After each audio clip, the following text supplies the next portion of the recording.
A car rolls beneath a barrier at an airport parking lot. The gate opens, the driver takes a ticket, and a clock starts running. For the next 3 or 4 days, that car may not move an inch. Nobody needs to clean its room, serve it breakfast, or fly it anywhere. It simply occupies a painted rectangle while its owner leaves town.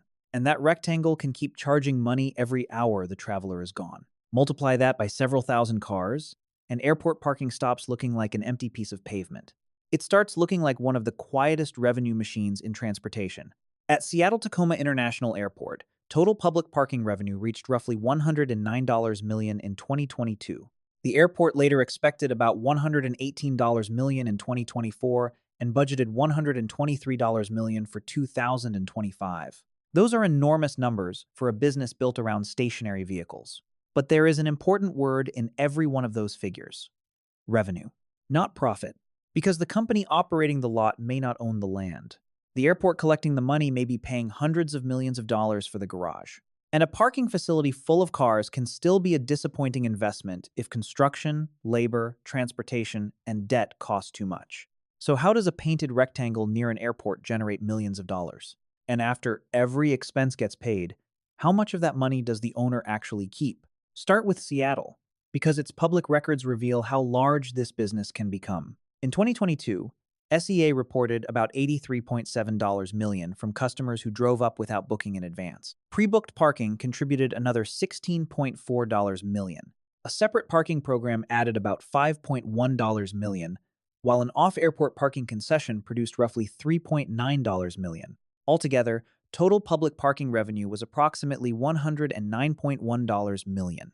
Most of it came from the airport garage itself. This matters because airports have two broad economic worlds. There is aeronautical revenue, landing fees, terminal rents, and other charges tied directly to airlines and aircraft. Then there is non-aeronautical revenue, parking, rental cars, restaurants, stores, advertising, and other services purchased by passengers. Parking belongs to that second world, and at SEA it has been described in airport budget materials as the largest source of non-aeronautical revenue.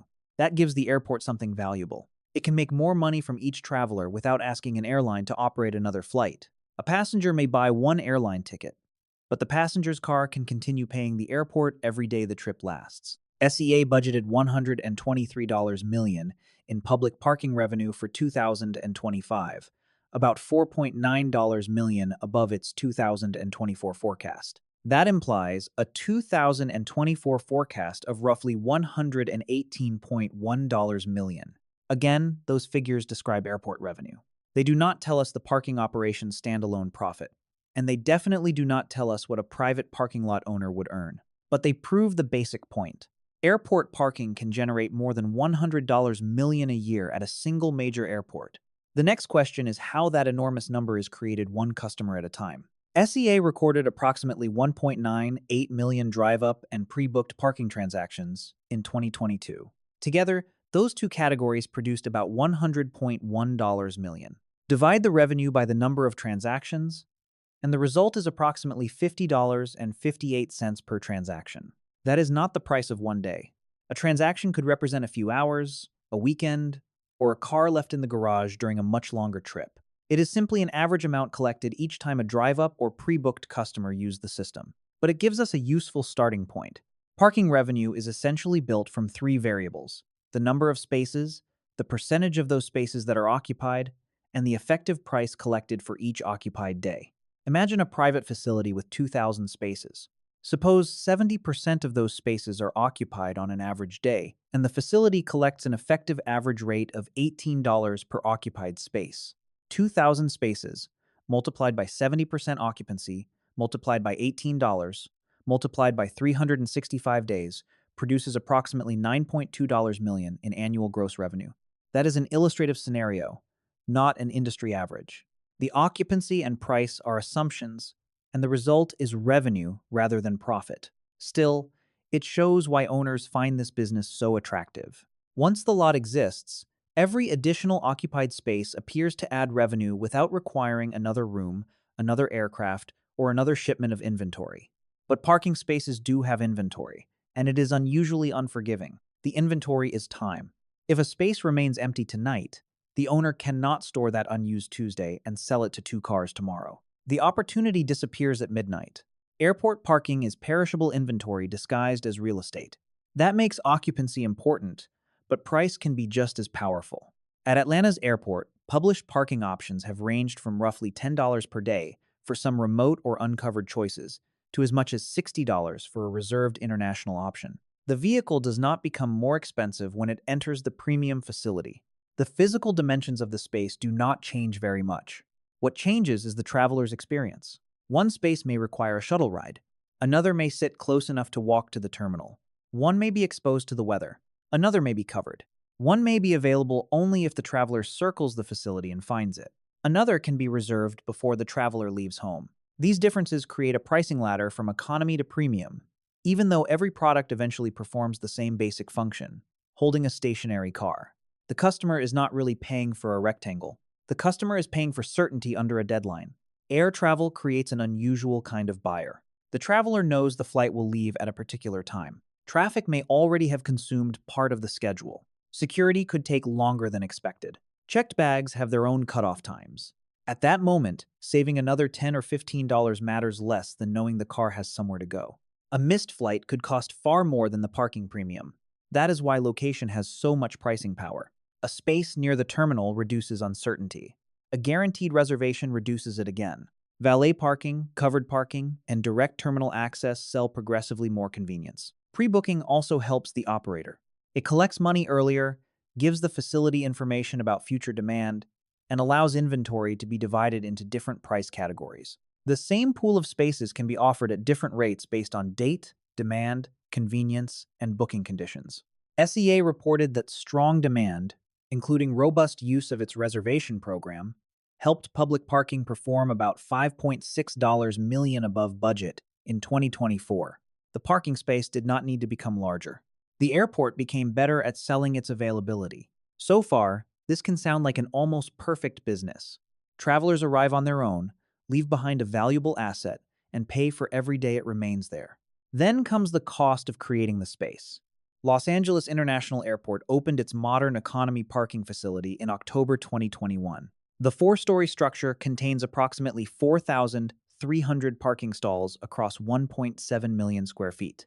Its reported cost was $294.1 million. Divide that project cost by the number of stalls, and each parking space represents roughly $68,400 of construction cost.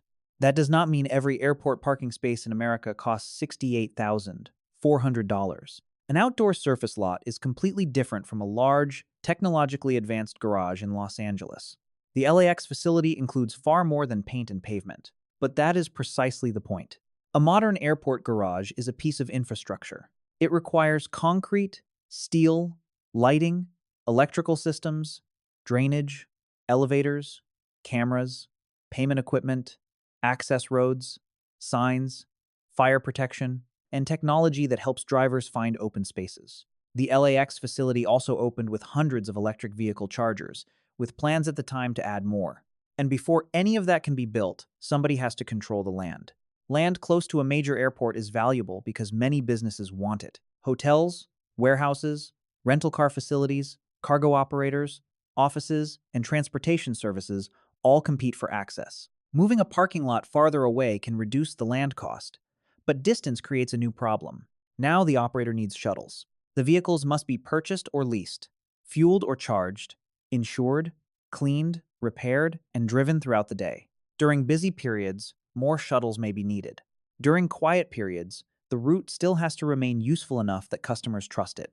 A cheaper parking space located farther away can become an expensive transportation operation, and the customer feels the difference. In 2019, when LAX discussed one of its economy lots, the estimated shuttle ride to the airport ranged from roughly 15 to 30 minutes depending on traffic. For a relaxed traveler, that may be acceptable.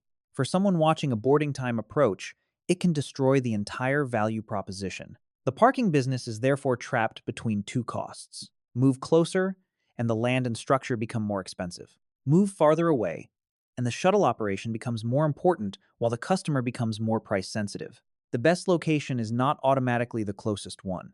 It is the location where the additional price customers will pay exceeds the additional cost of providing the convenience. There is another complication hiding behind the gate. The company operating the parking lot may not own the land, the garage, or even most of the money passing through its payment system. There are several ways the business can be structured. In an airport-owned model, the airport controls the facility and collects the parking revenue. It may hire a specialist company to handle staffing, payments, customer service, security, and shuttle operations. That operator earns a management fee. Some operating expenses may be reimbursed by the owner. The large number displayed as parking revenue belongs economically to the airport, not to the management company. In a lease model, the relationship changes. The operator may pay the property owner fixed rent, a percentage of parking revenue, or a combination of the two. The operator collects money from customers and pays most daily operating expenses. This creates more upside when demand is strong, but it also creates more risk. If travel falls, the rent may still be due. SP Plus, one of the major parking and mobility operators before its acquisition, reported both management type and lease type contracts. Its filings show why the distinction matters. During the first quarter of 2024, its management type contracts produced $159.5 million in service revenue and $52.5 million in gross profit before depreciation and amortization. Lease type contracts produced $62.6 million in service revenue and $10.2 million in gross profit before depreciation and amortization. Those figures cover a much broader company portfolio, not one airport lot, so they should not be treated as airport parking margins. What they demonstrate is that two companies can appear to operate the same kind of facility while carrying very different financial risks. Then there is the private off-airport owner. This owner may buy or lease land near the airport, develop the parking facility, arrange financing, operate shuttles, hire employees, market the business, and compete with both the airport and other private lots. The upside can be greater because the owner participates directly in the facility's economics. So can the downside. The airport, property owner, parking operator, booking platform, and lender may all receive part of the money generated by the same parked car. That is why the amount collected at the gate tells us so little about what the owner keeps. Return to the hypothetical 2,000 space facility producing $9.2 million in gross revenue. Before that number becomes owner cash flow, several layers must come out. There may be discounts, refunds, credit card costs, and commissions paid to reservation platforms. Then comes ground rent, or the economic cost of owning the land. Employees are needed to assist customers, monitor entrances, handle problems, and keep the operation functioning. A remote facility needs drivers and shuttles. Those shuttles create fuel, charging, insurance, maintenance, and replacement costs. The lot requires lighting, cameras, gates, payment systems, signs, cleaning, security, and regular maintenance. Pavement cracks, drainage fails. Snow must be removed in colder markets. A garage needs elevators, structural inspections, ventilation, and more expensive repairs. Insurance and administration continue whether the lot is full or half empty. Marketing matters because an off-airport lot does not automatically receive every traveler passing through the terminal. Then there is debt service. A facility can produce positive operating cash flow before financing and still leave little for the owner after interest and principal payments. Capital replacement creates another distinction. A current expense appears in this year's operating statement. A future resurfacing project or shuttle replacement may not arrive today, but the business still needs to reserve money for it. This is where the effortless parking lot story begins to fall apart. Many expenses are fixed or only partly variable. Lighting remains on even if hundreds of spaces are empty. Security still covers the property. The shuttle route cannot disappear every time demand falls. Rent and debt do not care how many people flew that week. Low occupancy spreads those costs across fewer occupied spaces. But extremely high occupancy is not automatically perfect either. A facility with no available spaces may turn away drive-up customers. Cars circling for an opening create congestion. Reservations can become harder to honor.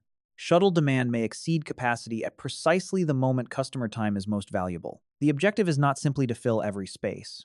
It is to sell the right number of spaces at the right prices to customers staying for the right length of time without damaging the experience that supports the price. Demand can also change for reasons outside the parking operator's control. Passenger volume can fall. Rideshare services can replace driving for shorter trips. Public transit can become more convenient. A nearby competitor can discount aggressively. An airport can change access rules or redevelop land. Security requirements can reduce usable space near terminals during heightened alerts. A lease or management contract can expire. A property owner may decide the land is worth more for another purpose. In other words, the business owns parking capacity, but it does not control the number of flights, the behavior of travelers, or the long-term value of every competing use for the land. Now look again at the 2,000 space scenario. At a $14 effective daily rate and 55% occupancy, annual gross revenue would be approximately $5.6 million. At an $18 rate and 70% occupancy, it would be approximately $9.2 million. At a $22 rate and 85% occupancy, it would be approximately $13.7 million. The difference between the low and high cases is more than $8 million a year, even though the facility contains exactly the same number of spaces. That is the leverage hidden inside rate and occupancy. But gross revenue still does not answer the ownership question. There is no responsible universal percentage that can be applied to every airport lot. A surface facility on inexpensive land with modest debt will behave very differently from a structured garage built at enormous cost. A management company earning a fee will behave differently from an operator guaranteeing rent. A remote private lot with heavy shuttle expenses will behave differently from an airport garage connected directly to a terminal. Break-even must therefore be calculated from the facility's own costs. The basic formula is annual fixed costs divided by the number of spaces, days in the year, and contribution earned from each occupied space day. For a purely illustrative example, suppose the 2,000 space facility has $5 million in annual fixed costs. Suppose it collects an effective $18 per occupied day and incurs $2 of variable cost tied to that occupied day. Its contribution would be $16, and its mathematical break-even occupancy would be about 43%. Those cost assumptions are hypothetical. They are not an industry benchmark. The example simply shows why the purchase price, land agreement, debt structure, and operating plan matter as much as the parking rate. Two owners can collect the same $9.2 million and experience completely different outcomes. One may control inexpensive land, carry modest debt, and run an efficient shuttle operation. The other may have overpaid for the property, borrowed heavily to build the facility, and signed a contract requiring large payments regardless of demand. The revenue at the gate looks identical. The owner cash flow does not. So, can airport parking quietly make millions? Absolutely.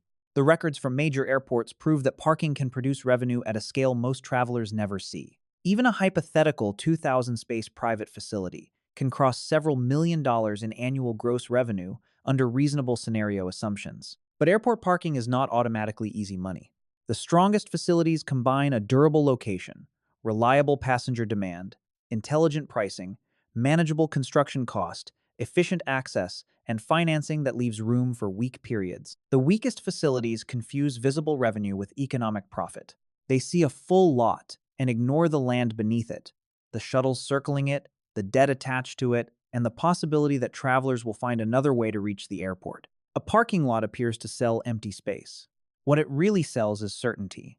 It promises that when a traveler arrives with a departure clock already running, there will be somewhere to leave the car and a dependable way to reach the terminal. That promise can be worth millions of dollars. The owner wins only when controlling that certainty costs less than travelers are willing to pay for it.